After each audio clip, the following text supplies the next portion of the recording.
wabarakatuh. Perkenalkan, nama saya Ika Riana Tungkagi. Saya salah satu mahasiswa Universitas Negeri Gorontalo dengan jurusan Pendidikan Kimia, dan saya merupakan salah satu mahasiswa PLP 2 Universitas Negeri Gorontalo. Insya Allah saya akan mengajar di kelas 8C dengan materi struktur tumbuh-tumbuhan. Yang hebat, kita ketahui bersama bahwasannya setiap makhluk hidup itu mempunyai organ penyusunnya masing-masing. Contohnya pada manusia. Manusia sendiri itu mempunyai organ penyusunnya, yaitu jantung, paru-paru, ginjal, dan hati. Nah, jantung sendiri itu mempunyai fungsi yaitu memompa darah kemudian mengalirkannya ke seluruh tubuh. Begitu juga dengan tumbuhan. Tidak hanya manusia, tumbuhan juga mempunyai organ penyusunnya masing-masing. Nah, contoh tersebut berkaitan erat dengan materi kita pada pagi hari ini, yaitu tentang struktur tumbuh-tumbuhan. Anak-anakku yang hebat, sebelum kita memulai pembelajaran pada pagi hari ini, alangkah baiknya kita berdoa. Semoga apa yang kita belajarkan hari ini dapat berguna bagi kita. Berdoa dimulai. Baiklah, kita masuk pada materi struktur tumbuh-tumbuhan, di mana struktur tumbuh-tumbuhan mempunyai organ penyusunnya masing-masing, yaitu akar, batang, daun, dan bunga. Selanjutnya yaitu pengertian tumbuhan. Tumbuhan adalah salah satu makhluk hidup yang dapat mengolah makanannya sendiri. Manusia, hewan, tumbuhan memiliki hubungan yang sangat erat. Pasalnya, banyak jenis tumbuhan yang dikonsumsi oleh manusia dan hewan untuk keberlangsungan hidupnya. Begitu pula dengan tumbuhan yang membutuhkan unsur karbon dioksida yang dikeluarkan oleh manusia untuk proses fotosintesis. Bukan hanya manusia dan hewan saja yang memiliki organ-organ tubuh, namun tumbuhan juga memiliki organ-organ yang dapat membantu kelangsungan hidupnya. Baiklah, kita masuk dalam pembahasan pertama, struktur dan fungsi akar. Akar merupakan bagian bawah dari tumbuhan yang berfungsi untuk memperkokoh berdirinya suatu tumbuhan, menyerap air ataupun mineral, begitupun sebagai tempat untuk menyimpan cadangan makanan, dan untuk bernapas suatu tumbuhan. Salah satu dari ciri akar adalah selalu tumbuh. Baiklah, kita masuk pada struktur akar tumbuhan. Struktur luar dari akar terdiri atas tudung akar, daerah pertumbuhan akar, dan bulu akar. Bagian dalam akar dapat diamati dengan memotong akar pohon secara melintang. Kedua yaitu struktur dalam akar tersusun oleh epidermis atau lapisan luar akar, korteks atau disebut juga dengan kulit pertama, dan endodermis yang terbentuk dari selapis sel yang tebal. Kemudian akar mulai berkembang dari bagian meristem apikal, di mana pada ujung akar dilindungi oleh bagian tudung akar yang sering disebut dengan kaliptra. Selanjutnya yaitu fungsi akar pada tumbuhan. Beberapa fungsi pada akar tumbuhan antara lain: pertama, untuk menyerap air serta mineral dari dalam tanah. Kemudian, untuk mengangkut air serta zat-zat makanan ke seluruh tubuh tumbuhan. Ketiga, untuk menunjang dan juga memperkokoh berdirinya tumbuhan. Keempat, menyimpan cadangan makanan dan sebagai alat perkembangbiakan vegetatif. Dan kelima, pada tumbuhan tertentu, akar digunakan sebagai alat respirasi, misalnya tumbuhan bakau. Kita masuk pada pembahasan kedua, yaitu struktur dan fungsi batang. Batang adalah bagian utama dari tumbuhan yang berada di atas tanah dan memiliki fungsi sebagai pendukung bagian-bagian tumbuhan seperti daun, bunga, dan buah. Batang mempunyai ruas dan antarruas, di mana pada ruas akan muncul bunga ataupun tunas daun. Selanjutnya yaitu struktur batang tumbuhan. Pada batang terdapat nodus atau buku ataupun disebut dengan tempat tumbuhnya daun, dan internodus atau daerah di antara dua buku atau nodus. Berdasarkan pada keadaannya, batang dibedakan menjadi dua macam, yaitu tumbuhan lunak ataupun disebut dengan tumbuhan herba dan tumbuhan berkayu. Jika dilihat dari struktur dalam batang tumbuhan herba tidak memiliki jaringan kayu dan tidak mengandung gabus, melainkan memiliki jaringan penyokong. Sedangkan pada batang tumbuhan berkayu tersusun oleh epidermis, stel, dan korteks. Baiklah, kita masuk pada pembahasan selanjutnya, yaitu fungsi batang pada tumbuhan. Beberapa fungsi batang pada tumbuhan antara lain: pertama, batang berfungsi sebagai tempat untuk menyimpan cadangan makanan. Kedua, batang berfungsi sebagai tempat melekatnya daun, bunga, dan buah.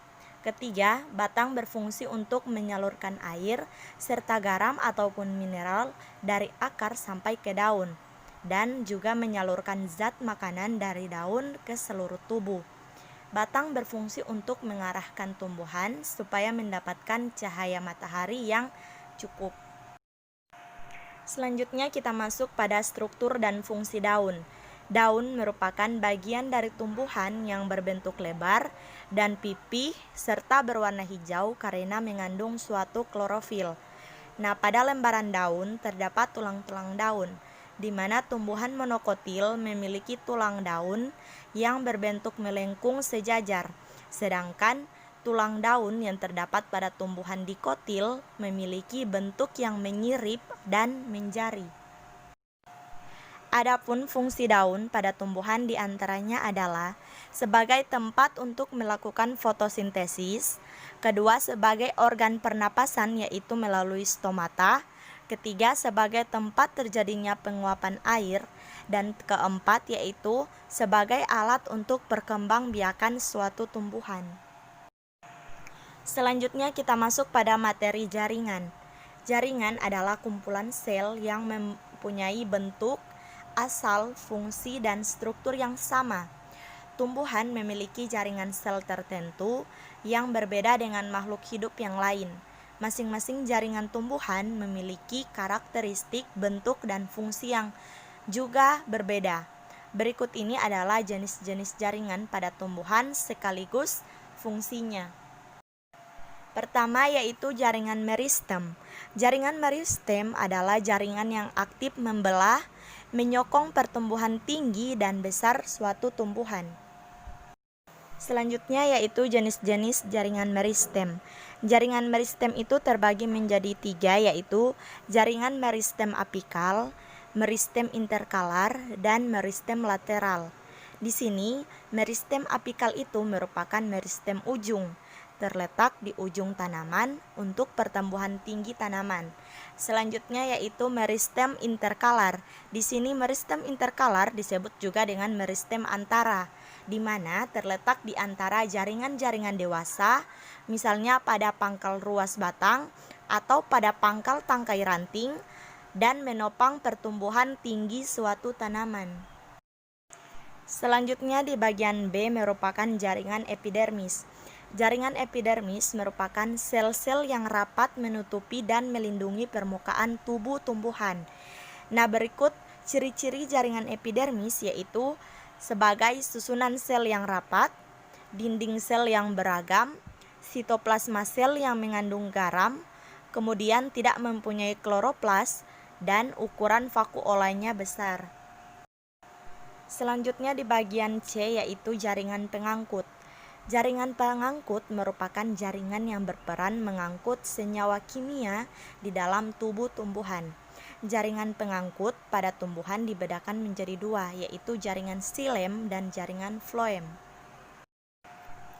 Adapun penjelasan dari jaringan xilem atau pembuluh kayu adalah jaringan pengangkut yang berfungsi mengangkut air dan unsur hara dari akar ke daun. Faktor yang mempengaruhi naiknya air dan unsur hara tersebut antara lain tekanan akar dan daya isap daun. Adapun penjelasan dari jaringan floem atau disebut dengan pembuluh tapis adalah floem adalah jaringan pengangkut yang berfungsi mengedarkan hasil fotosintesis dari daun ke seluruh tubuh tumbuhan. Nah, jaringan ini mengangkut glukosa dari daun ke seluruh tubuh tumbuhan. Secara garis besar, jaringan itu terbagi menjadi 3, yaitu jaringan meristem, jaringan epidermis, dan jaringan pengangkut. Di mana jaringan meristem adalah jaringan yang aktif membelah ataupun menyokong pertumbuhan tinggi dan besar suatu tumbuhan. Selanjutnya yaitu jaringan epidermis. Jaringan epidermis merupakan sel-sel yang rapat menutupi dan melindungi permukaan tubuh tumbuhan. Selanjutnya yaitu jaringan pengangkut. Jaringan pengangkut merupakan jaringan yang berperan untuk mengangkut senyawa kimia di dalam tubuh tumbuhan. Kemudian jaringan penyokong. Jaringan penyokong ini adalah jaringan yang berfungsi untuk penguat ataupun penyokong suatu tumbuh-tumbuhan. Pada jaringan penyokong terbagi atas dua jaringan, yaitu jaringan kolenkim dan jaringan sklerenkim. Setelah anak-anakku yang hebat, kesimpulan pembelajaran kita pada pagi hari ini yaitu tumbuhan merupakan salah satu makhluk hidup yang dapat mengolah makanannya sendiri. Tumbuhan juga memiliki organ penyusunnya masing-masing, yaitu batang, akar, daun, bunga, dan buah. Kemudian jaringan itu merupakan sekumpulan sel yang mempunyai bentuk, asal fungsi, dan struktur yang sama. Adapun macam-macam jaringan terbagi menjadi beberapa, yaitu jaringan meristem, jaringan epidermis, dan jaringan pengangkut. Demikianlah pembelajaran kita pada pagi hari ini. Semoga apa yang Ibu jelaskan bisa bermanfaat bagi kita semua.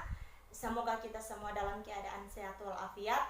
Lebih dan kurangnya Ibu mohon maaf. Wabillahi taufiq wal hidayah. Wassalamualaikum warahmatullahi wabarakatuh. Pagiku cerahku, matahari bersinar, ku gendong tas merahku di pundak.